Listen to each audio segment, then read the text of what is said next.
Welcome student on another video lecture. Today's topic is disintegrant. These are the another type of excipients that we are going to study today.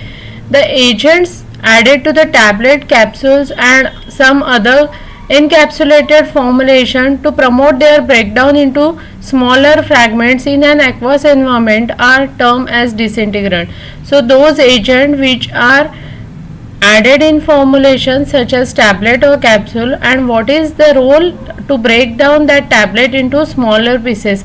Otherwise, the main purpose of this disintegrant is to break down that tablet. If the tablet will not break down, it will not get absorbed, it will not reach to the blood circulation, and it will not give its therapeutic effect. So to produce the therapeutic effect from the formulation, it like tablet or capsules, that must be disintegrate after administration by the patient. So thus disintegrant increase the available surface area, promote rapid release of drug particles, swelling, porosity and capillary action and deformation are the three mechanisms of tablet disintegration. So main purpose of adding disintegrant is to disintegrate that tablet or break down into smaller fragment. Whatever the size of that fragment which is produced, if it will produce smaller fragments, then it will produce more or larger surface area for its absorption. If it will break into larger pieces, the surface area which is provided for absorption of tablet is less. So to increase the surface area for absorption of drug or release of drug or rapid release of drug, for that reason that tablet must be disintegrate or break down into smaller fragments so that it will produce larger surface area, more rapid drug release. It will improve the absorption of drug, and it will reach to the blood circulation. It will increase its bioavailability, and finally it will give its therapeutic effect.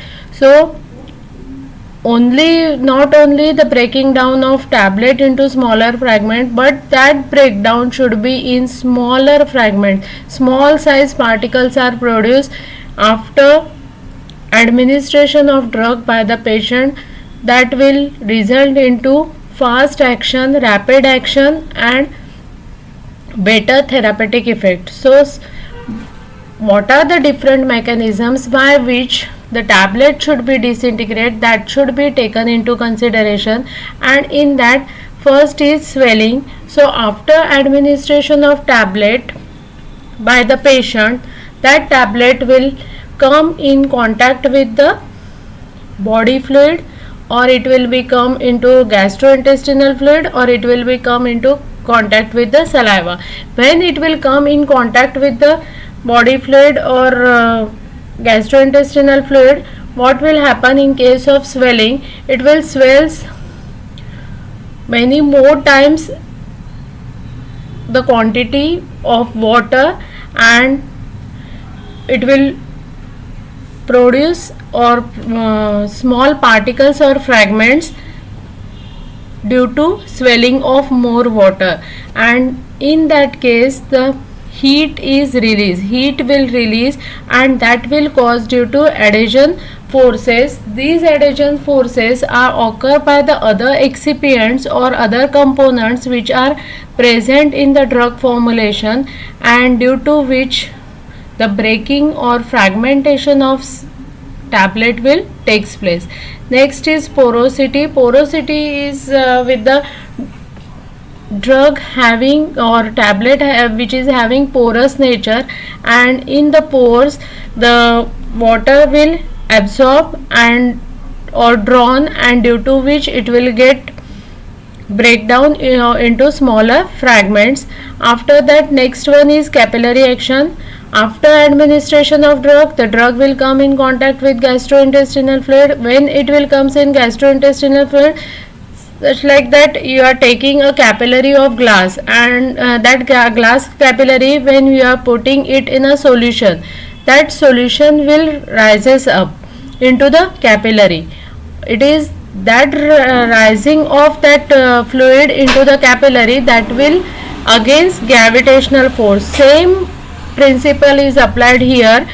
The tablet is having pores or interconnected channels, and these are act like a capillary, and same capillary, when the tablet is in come in contact with the gastrointestinal fluid, the water will drawn into the pores or into the interconnected channels against gravitational force, and due to which it will increase the pressure inside the tablet, and tablet will break into smaller pieces. This one is the capillary action. Deformation means fragmentation of tablet due to elastic deformations. The ingredients or the disintegrants which are added in the formulation, they are under pressure, and due to that pressure high energy is released, and the tablet will broke down into smaller pieces. So these are the different methods or mechanisms by which tablet will disintegrate, and there are certain ideal characteristic of disintegrant. It should strongly interact with water to exert its disintegrating action. That tablet should be interacting with the water, otherwise the disintegration action will not taken place. So disintegrant should be such that they will interact with the water, and whatever the body fluids or gastrointestinal fluid or saliva it is there, they will interact with that, so that the disintegrating action will takes place. It should act via combining of swelling or wicking or deformation mechanism. Swelling and deformation we have already covered. Wicking is the mechanism in which the water is drawn into the pores up to the tablet matrix, and that matrix may be hydrophilic. That wicking process is generally carried out, or that is used by those tablets which are having the ingredients which are hydrophilic in nature. Those tablets which are hydrophilic in nature, they will disintegrate by using this process, that is wicking. The water is drawn into the pores up to the tablet matrix, and that matrix may be hydrophilic, then it will broken down into different fragments, and in this way the disintegration will takes place. Super disintegrants gives significant improvement over starch. So those disintegrants which comes under the category super disintegrant, they are having more significant effect over the starch. Sometimes hygroscopicity is the major problem in some formulation.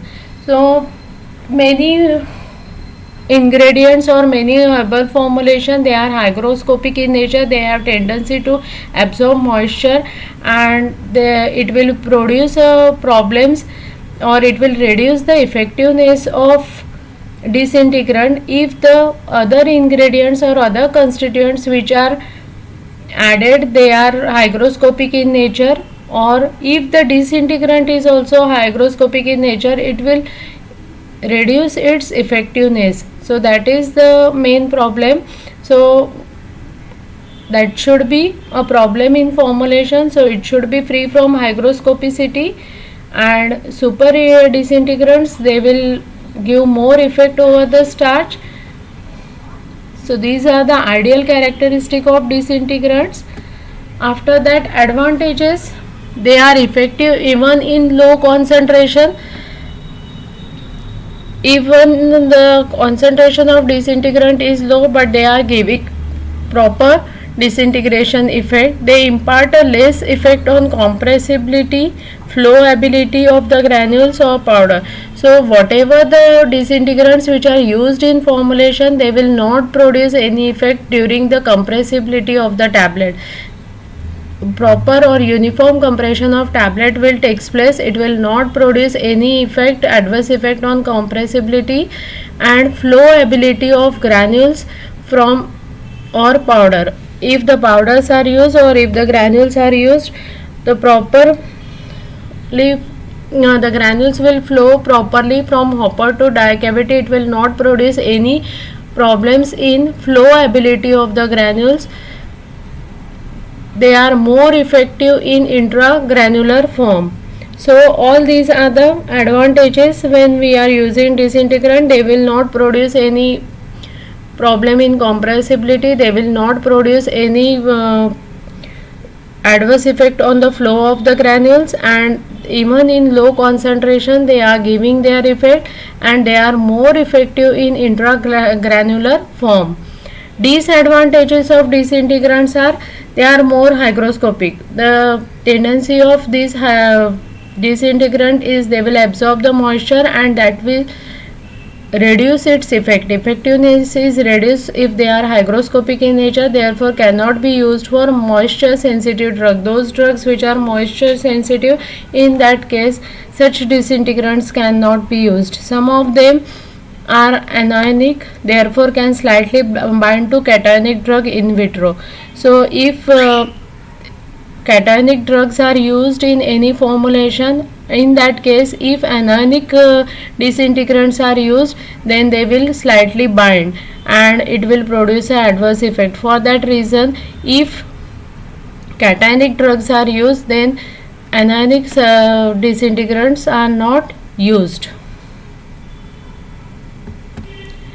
First drug that we are going to study is guar gum. Guar gum is the powder of endosperm of seeds of Chymopsis tetragonolobus lean belonging to family Leguminaceae. It will comes under the family Leguminaceae, and it is the powder of endosperm of seed.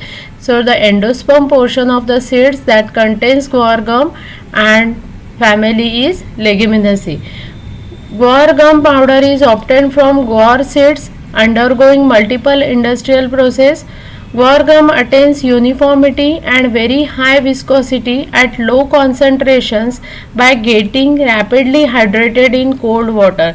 So it is very highly viscous at low concentration and hydrated in cold water also. Being colloidal in nature, it is colloidal in nature, uniformly distributed in the liquid.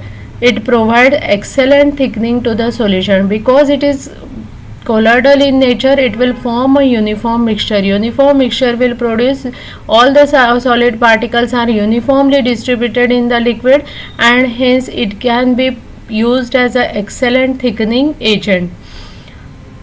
The plant from which guar gum is obtained is an annual shrub, either growing widely or cultivated in dry climate. It requires a dry climate, and it is a shrub, and it is growing widely in India. It is cultivated in Maharashtra, Gujarat, Karnataka, Rajasthan, and it is also grown in Pakistan. The guar gum has following morphological properties: color colorless to pale yellowish white color, odor characteristic, taste mucilaginous taste, solubility completely soluble in cold and hot water, insoluble in alcohol, and practically insoluble in oil. It is insoluble in oil, insoluble in alcohol, but soluble in cold and hot water. Hydrocarbons, ketones and ester. Extra features: solution of guar gum in water are tasteless. When you are preparing a solution of guar gum in water, that solution is tasteless, odorless. It is non-toxic in nature, neutral, heat stable, and possess 5 to 8 times thickening power than starch.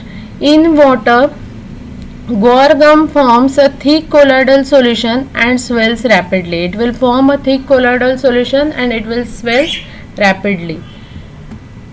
Galactomannan or guaran is the major constituent of guar gum. This substance hydrolyzes to yield galactose and mannose. The water soluble content of guar gum is guaran, which consists of linear chain of 1,4 beta D pyrannosyl unit with alpha D galactopyrannosyl unit attached by 1,6 linkage. However, the ratio of D galactose and D mannose is 1:2. So the main constituent which are D-galactose and D-mannose, they are present, and the ratio of that dextrorotatory galactose and mannose is 1:2, and the gum is also contain 5 to 7% of proteins. Proteins are also present in this gum.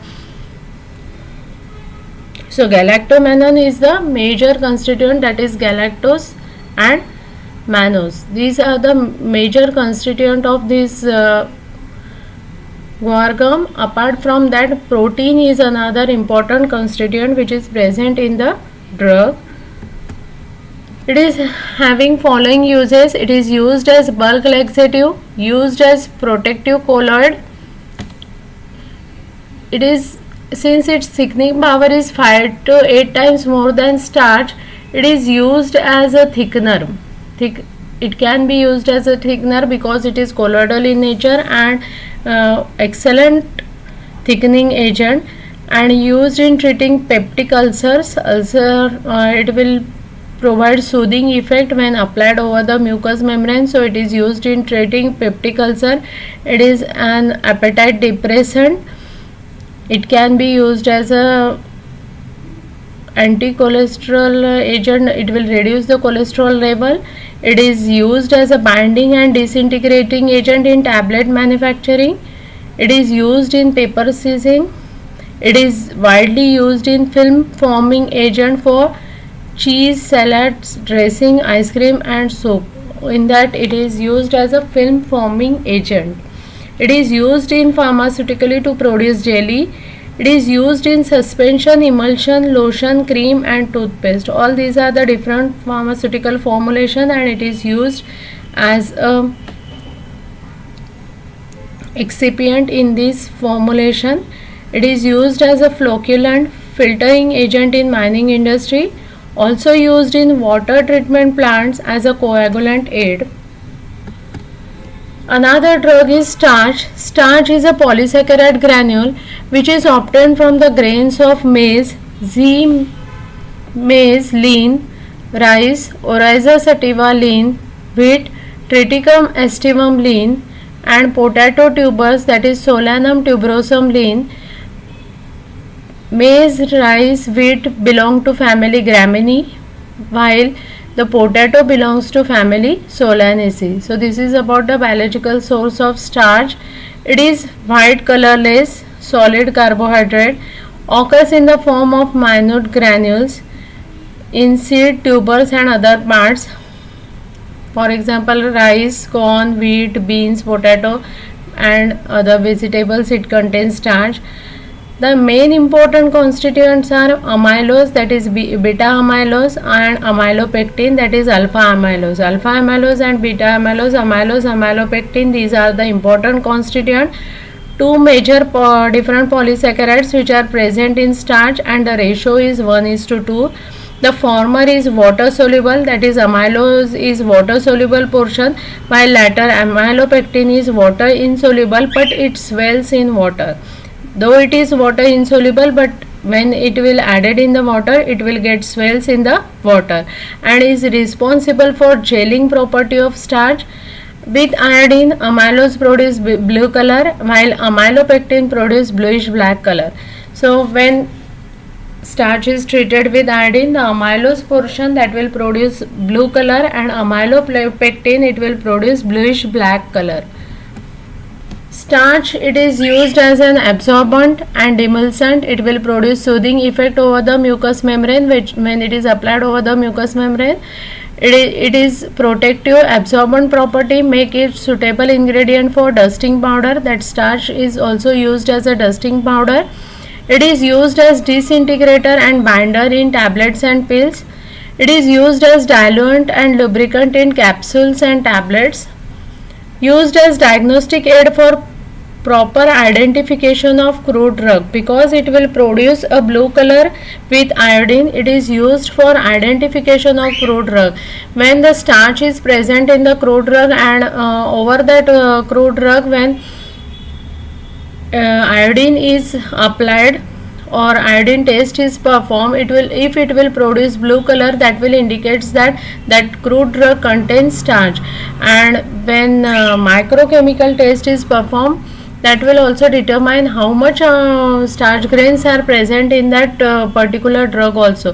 So it is used as a diagnostic aid for identification. It is used as indicator in iodometric analysis because it will produce a blue color with iodine. It can be used as a indicator in iodometric analysis.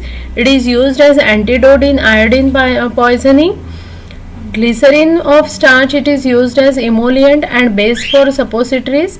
It is used as a starting material for producing liquid glucose, glucose syrups, dextrose and dextrin on large scale.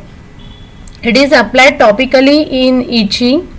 It is used industrially for seizing of paper and textile. It is used in laundry starching. So these are the various uses of starch. So we have covered disintegrant topic, and in that we have covered two drugs, that is guar gum and starch, which are used as a disintegrant in different formulations like tablets and capsules. It is used as a disintegrant. And what are the different, apart from that, what are the different uses of guar gum and starch, that are also covered. Thank you.